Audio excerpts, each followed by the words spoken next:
ভালোই তো ছিল, ভেঙে গেছে। কাছেই তো ছিল, ছেড়ে চলে গেছে। আরে মনই তো ছিল, অন্য কারো প্রতি এসে গেছে।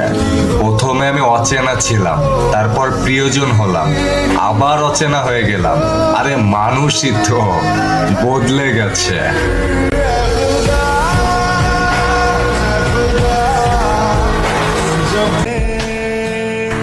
ছোটবেলা বলতে না পারা ছেলেটা আজ গুছিয়ে কথা বলতে শিখে গেছে।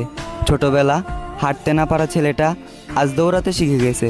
অতএব সময়ের ব্যবধানে মানুষ পরিবর্তন হয়, ঠিক সেভাবে একটা বেকার ছেলে একদিন সফলতার দেখা পায়। জীবনটা কিন্তু বেশি বড় না, ছোট্ট একটা জীবনে দুটি মন প্রেম সম্পর্কে জড়ায়। দুটি মনের সিদ্ধান্তে সম্পর্কটা অনেক দূর পর্যন্ত গড়ায়। ভাগ্যের কি পরিহাস, কেউ পায় কেউ হারায়। অশান্ত মন বোঝাই কাকে হারিয়ে চাইছি তোমাকে।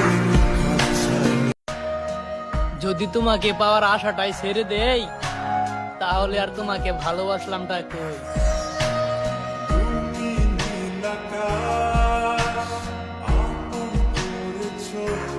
মায়ের অপারেশনের জন্য অনেক টাকা লাগতো, সবার কাছেই ধার চাইলাম, কারো কাছেও নাই। তারপর সিদ্ধান্ত নিলাম ঘরটা বেচা দেব। গলিতে গলিতে পোস্টার লাগালাম। এখন দেখি প্রথম কাস্টমারই আমার মার পেটের আপন ভাই।